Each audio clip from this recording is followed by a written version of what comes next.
Hello.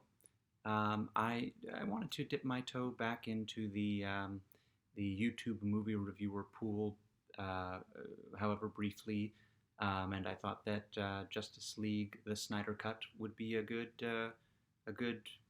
place to do that. Just a little bit of background where I'm coming from with this movie. I actually really liked the theatrical cut. I did not see it in a theater. I saw it when it debuted on HBO Go. Back then it was HBO Go. And or I might have seen it actually playing on HBO because I was, I think, in a hotel at the time. But in any case, I really liked it. It gave me well, I'd already seen Batman v Superman, so I knew those versions of those characters.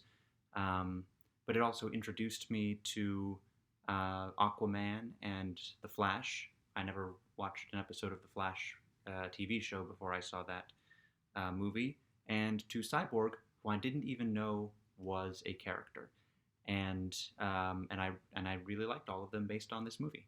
Um, and Wonder Woman, I had known just from her own movie and from Batman v Superman, and I already really liked her. But this one, uh, and this one, I felt kind of advanced her character in a way that the Snyder Cut doesn't, and I will get to that.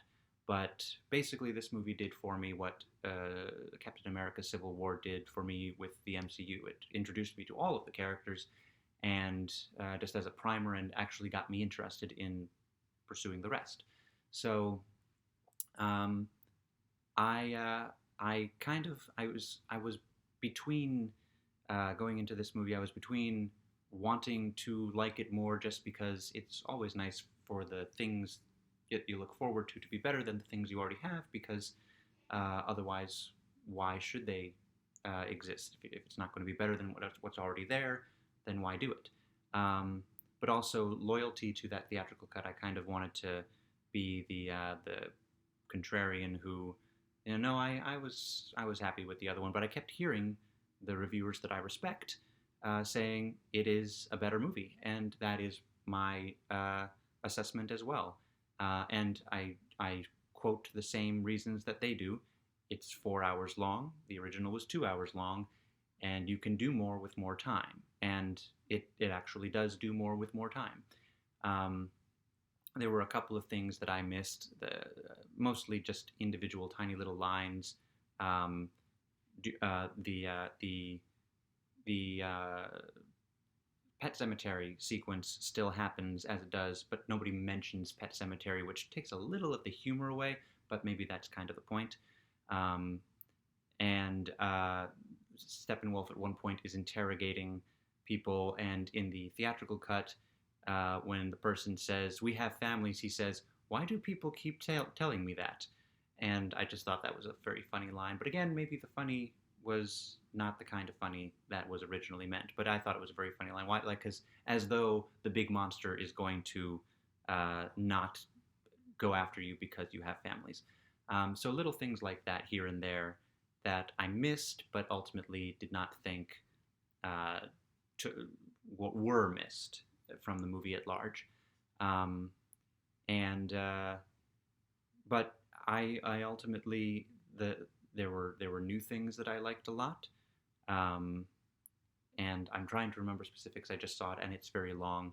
Um, the uh, the well, the origin story of Cyborg. Now, I've seen a lot online, people saying that the movie belongs to Cyborg, and it kind of does, because the movie kind of takes a 15-20 minute um, side uh, path to Cyborg's backstory, which I kind of saw the theatrical cut. I thought, oh, this is his backstory. We know where he started. He started in that lab. That's how he was created. This is his origin. But it goes back further and explores the car crash and his relationship with his parents a little bit, and his early explorations of what his power can do, and his dad kind of giving him a speech similar to what Jor-El says to Kal-El in all the Superman origin stories. Um, and uh, and I was watching that, and I was thinking, this would be a great movie. It's a shame that this wasn't its own movie, um, because it would be a great movie, and it also reminded me of Watchmen, which is also a Zack Snyder movie and also a book, and both the book and movie are are structured that way. Show a superhero, give him a little something to do, and then go back and show his whole story. And Watchmen does that for all of the characters. And I kind of thought that the Snyder cut of Justice League might do that for all the characters, even though we know Batman and Superman's origins, seen them over and over and over again, and it didn't. It only did it that one time. So in that sense, it was a little weird that this character was the only one that got that. But on the other hand, as I'm saying that, I'm remembering how I felt about Cyborg and just the original Justice League cut being his origin story. So maybe it's not as awkward as I think it is. Um, Steppenwolf was better, more more drawn out, more drawn, better drawn, and not just visually.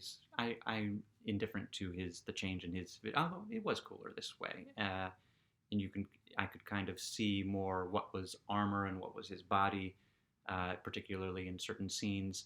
But they if anything, my biggest complaint about the original was Kieran Hines has a great voice and a very menacing voice when he wants it to be. Certainly loud and threatening when he wants it to be, and I swear there's a speech effect over his voice in that movie, and it seemed like they even went further with the speech effect in this movie, which I was hoping that they would release the Kieran Hines cut of the audio. And so that was a little disappointing. I could kind of hear Kieran Hines, and I'm just thinking, if you're going to hire Kieran Hines, why not have his voice shine through and be the monster that it's capable of being completely on its own when he wants it to be. But they didn't do that. But we got more of the character, more of his backstory, more of his motivation, less of the word mother coming out of his mouth, which was noticeable but nice. So that was a positive as well. And before I go any further, again, 4 hour long movie. And the way that I know that I really liked it is if I'd sat in a theater for 4 hours watching this movie, I might not have felt like at the end, I might not have even felt like it was 4 hours. And even if I did, I certainly wouldn't have minded. So a lot of good stuff. Lois Lane is used more interesting here, especially in the key heart or my favorite scene. They set it up so that I won't say what it is, but they set it up so that she arrives where she's got to arrive in a completely different way than she does in the original theatrical cut of the movie, and it's so much more beautiful and serendipitous, I guess might be the word. I'm not positive, but it works really well, and it's so carefully crafted,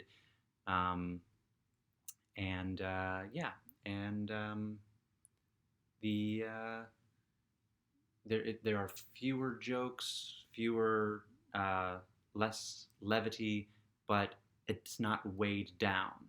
So that's a point in its favor. Is any of this making sense?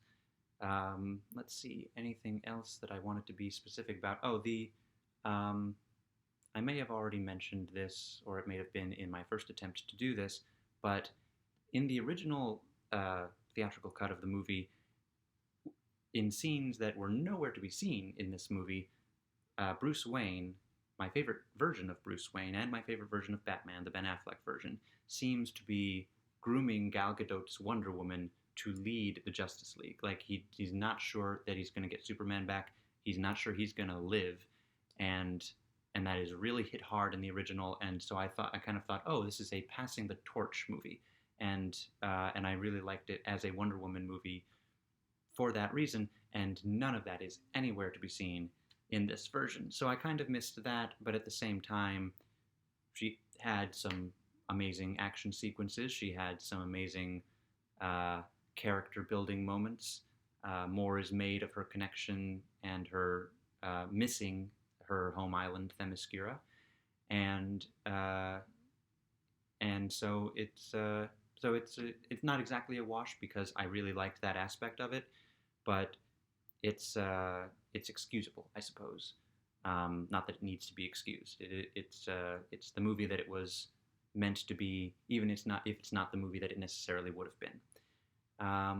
The Flash, some changes, fewer jokes, a more a kind of a cooler uh, climax for the character, made me more curious about him in a similar way to it made me more curious about Cyborg. I guess the original theatrical cut introduced me to these characters, and then this was kind of like a sequel to that in a way that it deepened them for me, even though this and the deeper look at them is what it was originally supposed to be. It's a fascinating phenomenon, this Snyder cut. Um, there's an epilogue, and my understanding is that it may or may not yield anything. There is some of Jared Leto's Joker, and um, that was fine. It was better material than he's been given in the past as the Joker, and I liked it. Um, there was a bit more about the Atlanteans versus the Amazons, and it was more, and in this case, more was better. At least for me, I I look forward one day to spending 6 hours watching both movies back to back. I don't know when that day will be. It'll probably be a very long time from now, but it will be interesting. Uh, so I guess those are my main thoughts about this movie. Please share yours in the comments, or your thoughts about my thoughts. Um, and Yeah, it kind of made me, because we're getting towards Easter, and that weekend or some weekend near there, they always broadcast Ten Commandments, and that's an old movie that's 4 hours, and a lot of like Lawrence of Arabia's in the neighborhood of 4 hours. A lot of older epic movies were in the neighborhood of 4 hours. Let's see, the Batman v Superman, the director's, the Ultimate Edition, is more than 3 hours. I know that much. It might approach 4 hours. I don't know.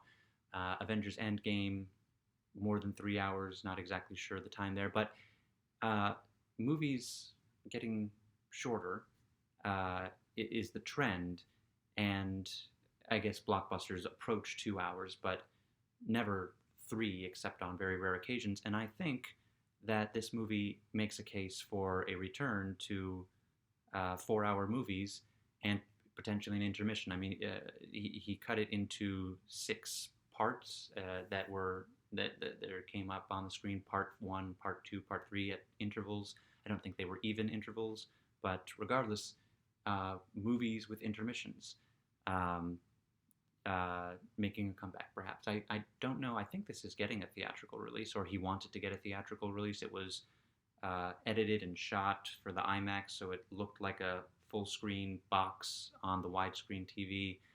Um, but So I think he wants it on screens, and I think that he said there might be an intermission. Maybe he said, I think he also said it might be in black and white. But in any case, I think this movie does make a strong case for at least some movies being 4 hours long. I don't know which movies, probably not only superhero movies, but I'm sure we'll figure it out. I guess the Hobbit and Lord of the Rings movies, the extended ultimate cuts of those movies, are in the neighborhood of 4 hours. Um, but those end credits are 20 minutes long because of all the fans that are listed. Anyway, I'm going to stop yammering, but I hope that this has been substantial. I hope that it has been interesting.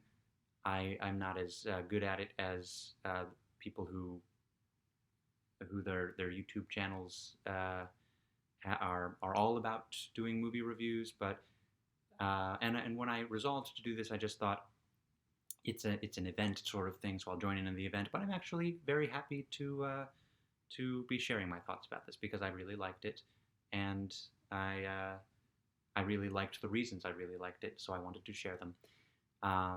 So maybe I will only do this when I really, really like a movie.